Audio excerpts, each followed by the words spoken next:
Assalamualaikum warahmatullahi wabarakatuh. Waalaikumsalam warahmatullahi wabarakatuh.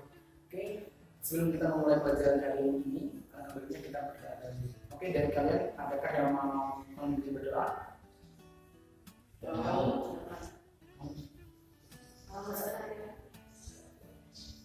Oke, silakan. Sebelum kita mengawali pelajaran hari ini, hendaknya kita berdoa terlebih dahulu. Berdoa mulai.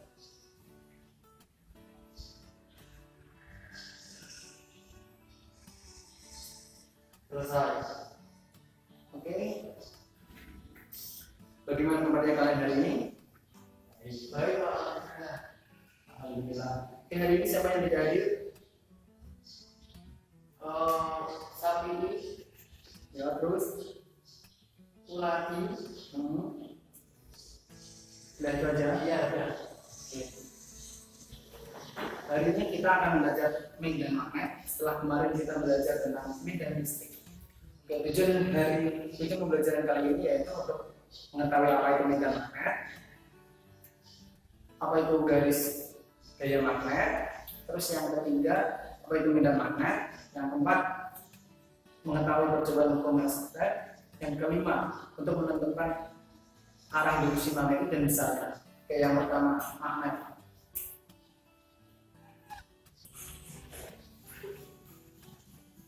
Ada yang tahu apa itu magnet? Saya, Pak. Benda yang dapat tarik menarik dengan melalui pokok kebenaran dan kesalahan. Oke, hampir benar. Ya tahu, Pak. Oke. Lebih tepatnya, magnet adalah benda yang dapat menarik benda di sekitarnya yang memiliki sifat khusus. Nah, sifat khusus di sini dibagi menjadi dua, yaitu yang pertama ferromagnetik, terus yang kedua non-magnetik. Nah, ferromagnetik adalah benda-benda yang dapat ditarik oleh magnet dengan sangat kuat seperti besi, baja, kobalt, dan nikel. Nah, untuk yang non-magnetik itu dibagi lagi jadi dua. Yang pertama paramagnetik dan yang kedua diamagnetik. Nah, paramagnetik ini benar-benar yang dapat ditarik oleh magnet tapi tidak terlalu kuat seperti aluminium. Lalu yang ini yang tidak dapat lalu yang diamagnetik benda yang tidak dapat ditarik oleh magnet. Contohnya seperti kain maupun plastik. Nah, lalu kenapa dinamakan magnet? Ada yang tahu? Ya tahu, Pak. Dinamakan magnet karena dahulu orang Yunani menemukan sebuah batu yang dapat menarik benda di sekitarnya yang memiliki status ini. Nah, karena ditemukan di daerah Magnesia, maka orang Yunani menamakannya magnet. Nah, lalu surat magnet.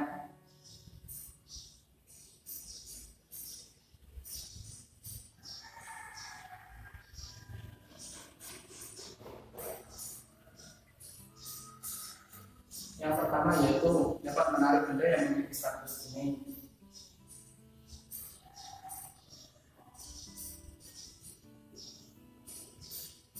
Terus yang kedua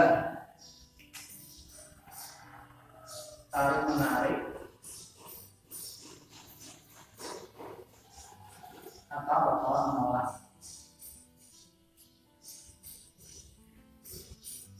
Nah, untuk yang ini lebih jelasnya bisa kalian perhatikan dalam video berikut ini.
Oke, terus yang ketiga,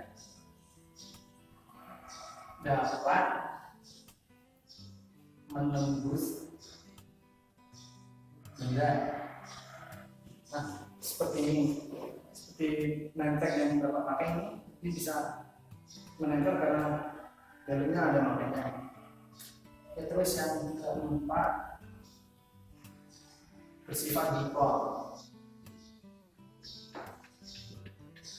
Nah, seperti yang kita tahu, magnet kan gini.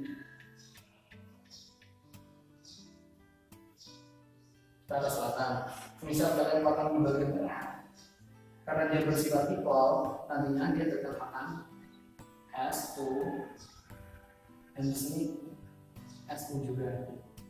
Inilah kenapa dia bersifat dipol. Nanti kalau kalian potong sampai ke bagian dikasih pun tetap akan mempunyai kutub utara dan selatan. Lalu yang kelima, yaitu sebagai penunjuk arah jarum kompas. Nah, seperti yang kita tahu, jarum kompas kan mengarahkan dari selatan ke utara. Dimana kita tahu juga bahwa di bumi itu kutubnya berada di selatan dan utara. Oke, mengenai jarum kompas ini memang ada video yang sangat menarik mengenai magnet dan jarum kompas. Medan yang berbeda. Arah medan magnet dapat ditentukan dengan melakukan percobaan berikut ini. Percobaan ini dilakukan dengan menyiapkan satu buah magnet batang, satu buah spidol, beberapa jarum kompas, serta selembar kertas putih sebagai alasnya. Langkah pertama yang dilakukan adalah dengan mencetak bentuk dari magnet batang pada selembar kertas putih dengan menggunakan spidol.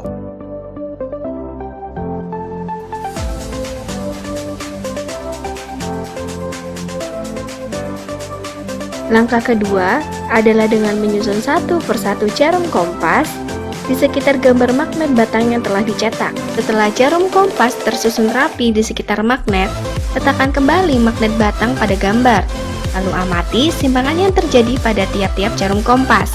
Perhatikan simpangan yang terjadi di sekitar kutub utara magnet batang, bahwa kutub utara magnet menarik kutub selatan jarum kompas, sehingga kutub selatan jarum kompas mengarah pada utara magnet. Sedangkan di sekitar kutub selatan magnet, kutub utara jarum kompaslah yang mengarah pada kutub selatan magnet, dan kutub selatan jarum kompas mengarah menjauhi selatan magnet.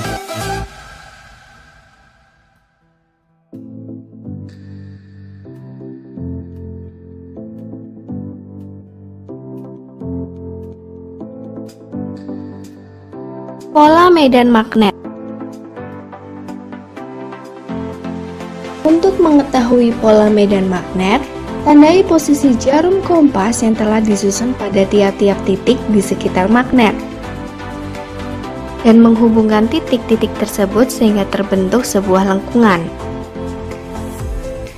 Lengkungan ini menunjukkan garis medan magnet.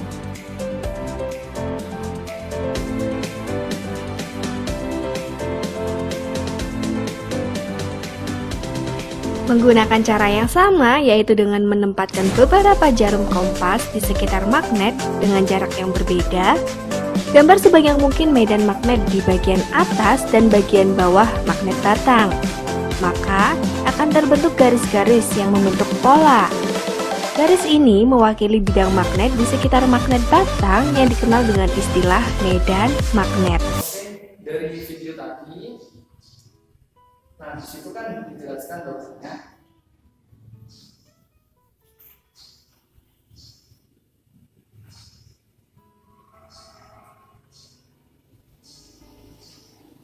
magnet bergerak dari selatan menuju utara, dari utara menuju selatan.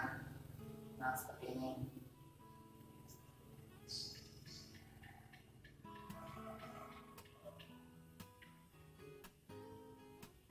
Lalu dari selatan ke utara. Nah, inilah lintasan ini yang dinamakan garis medan magnet. Lalu daerah sini yang dilambangkan garis ini, inilah yang dinamakan medan magnet.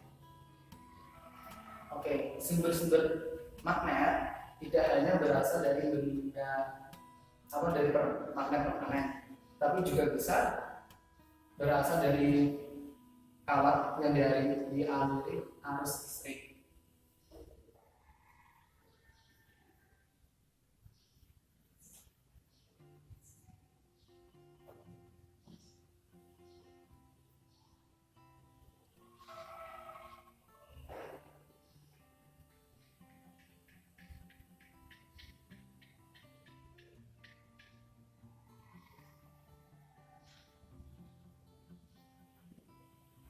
Nah, mengenai kawat berarus ini ditemukan oleh Christian Pasteur, di mana dia melakukan percobaan dengan kompas yang ditaruh di bawah kawat yang dialiri arus listrik. Oke, untuk lebih jelasnya kalian bisa perhatikan video berikut.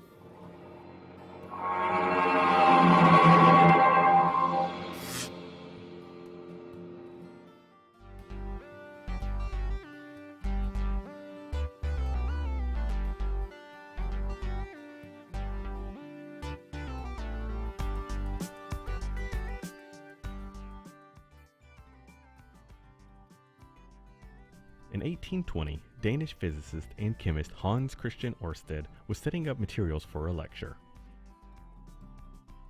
His materials included an early kind of battery called a voltaic pile, constructed of copper and zinc plates in a dilute acid solution, and a wire held in place here by a set of clamps.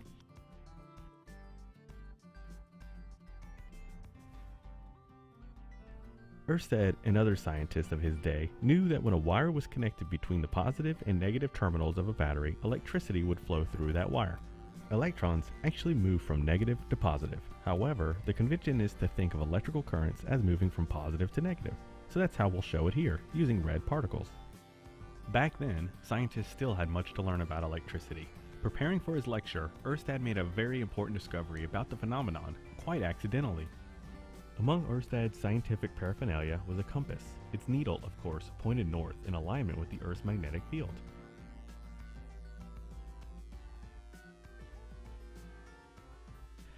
Ørsted happened to place the compass near his battery and was startled to notice that the compass needle moved. As Ørsted deduced, this happened because the wire produced a magnetic field around it when it carried a current. If there is no current in the wire, the needle reverts to the alignment with the Earth's magnetic field.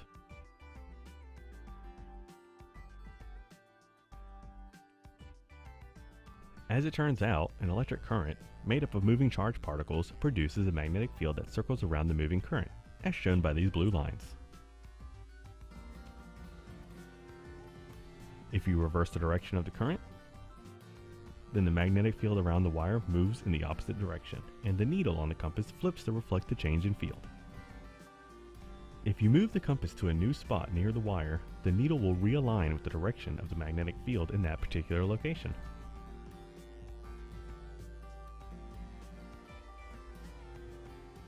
Ørsted's accidental discovery was solid evidence that electricity and magnetism were related phenomena. The announcement of his findings incited a tremendous outbreak of research in the nascent field of electromagnetics in the early 1820s.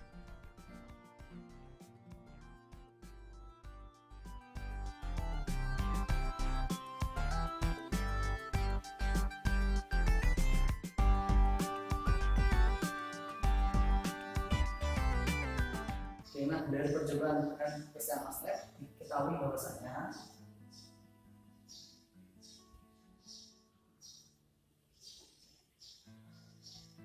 jika kawan yang mengaliri arus berasal dari utara ke selatan dibuka, jarum akan menyimpang ke kanan.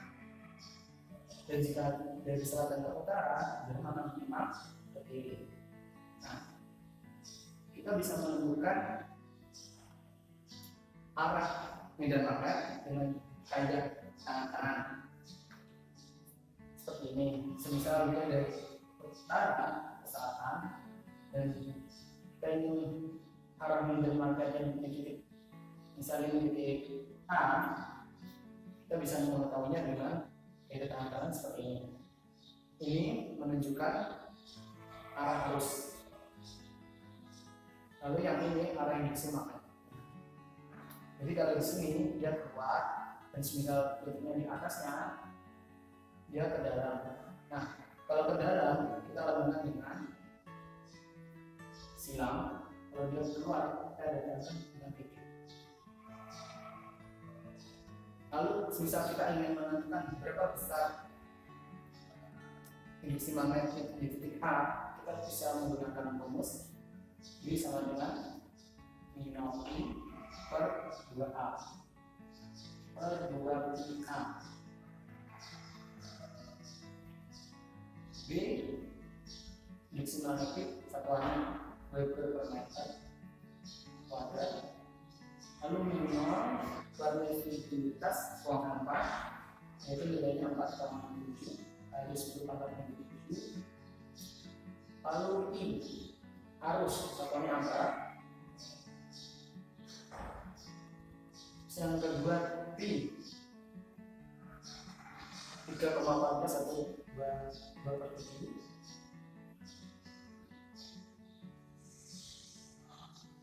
Lalu A jarak satuannya meter. Nah, misal di sini dialiri arus sebesar 2 ampere. Berapa induksi magnetik di sini? Kita bisa mengetahui dengan memasukkan ke rumus ini. Berarti B minus I per 2 I A. Nah, kita tahu ini sama dengan 2. Masuk di sini sama jadi minus per I A. Oh iya, jaraknya yang di sini kita misalkan 1 meter. Jadi di sini ada 1, ini 1 udah hilang, tinggal 4,7 atau 10,7 per 3,14. Nah, ini per meter. Oke, sampai sini ada yang ditanyakan? Enggak, kalau enggak ntar saya yang tanya. Oke. Bapak punya video mengenai arah medan magnet. Videonya itu soal-soal ya, nanti kalian bisa mengerjakan videonya. Kurang lebih waktunya sekitar 5 menit. Perhatikan video berikut, kerjakan, nanti kita cocokkan.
nomor 1. Arah induksi magnetik dari arusnya berasal dari utara ke selatan, di mana titiknya di bawah, berarti dia harusnya ke timur. Berarti salah timur ya. Oke, kalau dia di atas, berarti dia ke timur. Yakin?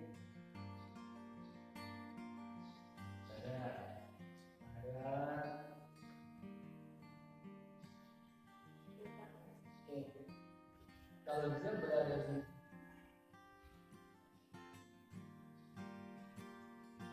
timur, berarti dia ke atas. Oke, dia atas. Kalau dia berada di barat, bawah. Benar, barat. Oke, yang kelima, jika dia dari selatan ke utara, kalau dia ada di bawah ini kan,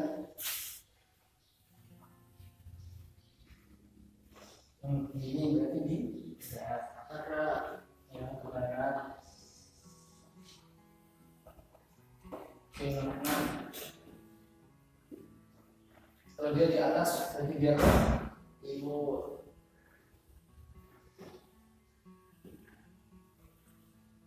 Kalau dia berada di timur berarti dia ke bawah. Nomor ini soalnya di atas atau di bawah? Apa ada di mana di barat? Di barat kayaknya di barat. Berarti dia itu ke bawah, ke atas. Kita ke bawah tangan ini kan ke atas. Kalau dia berada di timur, berarti dia ke bawah. Oke, untuk nomor 9 dari timur ke barat. Nah, jika dia berada di bawah kawan, berarti dia ke selatan ya.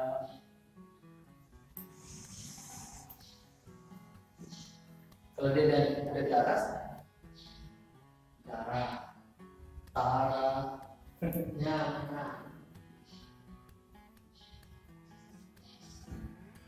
nomor 11, kalau dia berada di utara kawan, berarti dia ke barat. Kalau dia berada di selatan kawan, berarti dia ke atas. Untuk yang nomor 13 dari timur ke utara, dari barat ke timur. Jika dia di bawah, dari bawah, dari barat. Nah, kalau dia ada di bawah kawat, nanti dia ke selatan. Karena utara ke selatan, nah, iya.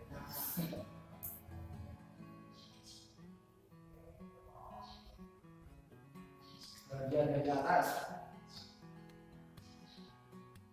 selatan.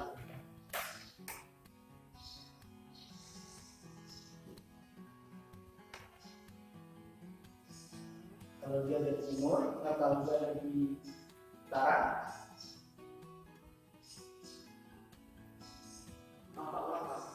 berangkat dari sini, dari barat ke timur. Nah, ini ada di utara, berarti ada di sana. Jadi arahnya ke atas. Lalu yang nomor 16, kalau dia ada di selatan, arahnya ke bawah. Pinter-pinter ternyata. Iya, coba. Nah, oke, lalu kita coba soal yang tentang induksi magnetik ya. Ada 2 soal. Nanti coba kalian selesaikan satu-satu.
Oke, Bapak beri waktu 5 menit untuk mengerjakan ini kerjakan aja ya.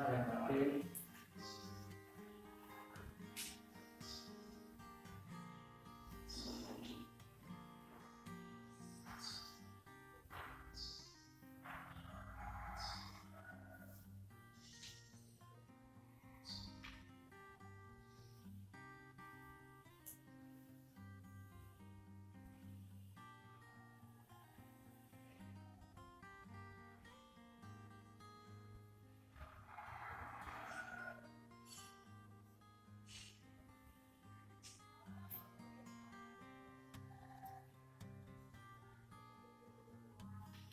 Sudah Mas.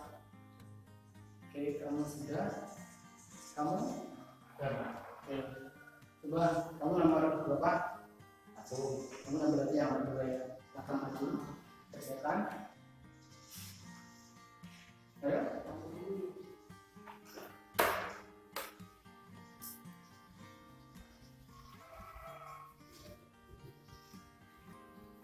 Sini ya.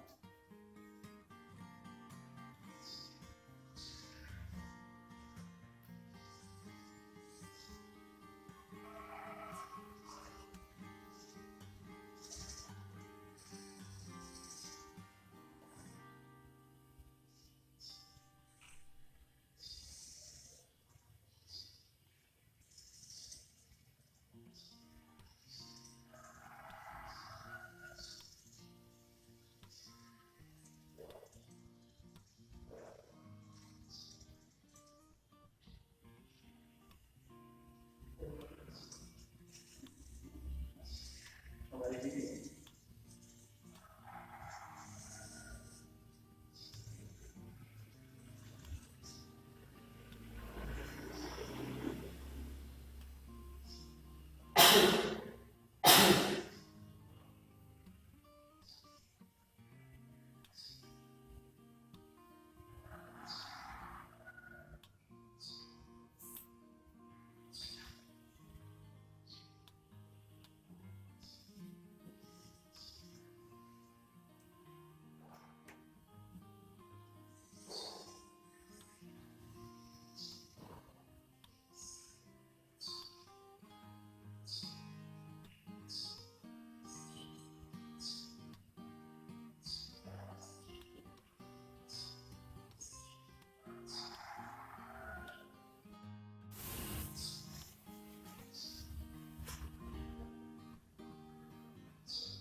tulis satuannya.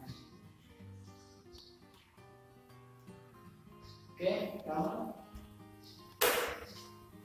yang nomor 2 Kamu Pak, saya tulis. kalau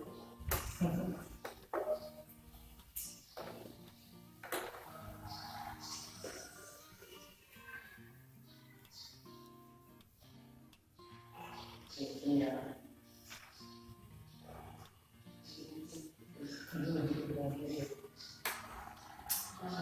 Ya, kita ini ada mana? Tangan sana. Ya, ayo. Sini ya.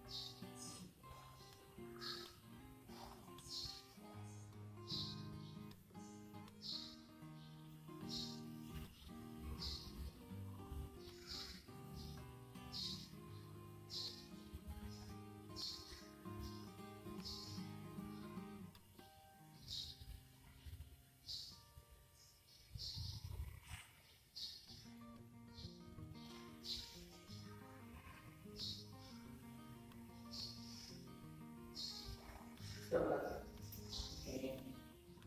Mari kita cocokkan. Yang pertama nomor 1 diketahui dari pasangan juga. Oke. Perbandingan titik P dan Q. Oke, benar. Oke, isinya sepertiga meter per meter per 3 ya. Per meter per kuadrat. Oke, lalu ini ke depan permeter pada titik P. Benar caranya permeter. Harusnya 1 ampere dengan B. Oke, ya benar. Oke, karena waktunya sudah habis, jadi kita sampai sini dulu ya. Oke, sebelum kita tutup pelajaran kita hari ini, mari kita review kembali apa yang telah kita pelajari. Untuk yang pertama, magnet. Apa tadi yang magnet? benda yang tarik menarik yang mempunyai ciri khusus. Keran depan, magnet adalah benda yang dapat menarik benda di sekitarnya yang memiliki sifat khusus. Lalu sifat-sifat magnet apa? Ayo, udah lupa. Ferromagnetik Bukan, itu sifat khususnya. Sifat magnet dapat menarik benda, terus dapat menembus benda, tolak menolak atau tarik menarik tergantung bentuknya. Terus yang satunya lagi sebagai jarum bagi arah jarum kompas. Oke, lalu bagaimana kita menentukan arah medan magnet? Tadi menggunakan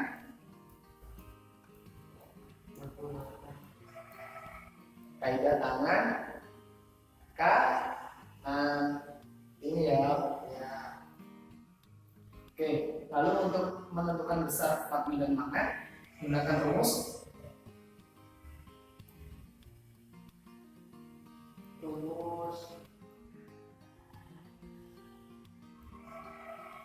lupa. ini udah tadi habis ditulis ke depan. Oke, nanti kalian belajar lagi.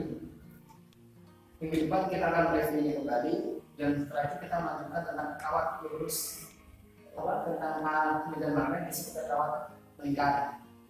Ini kan kawat lurus. Minggu depan kita bahas yang kawat melingkar. Oke, cukup sekian. Tolong minta maaf jika ada salah-salah kata. Oke, kita akhiri dengan membaca adalah Alhamdulillahirabbil alamin. Assalamualaikum warahmatullahi wabarakatuh. Waalaikumsalam warahmatullahi wabarakatuh.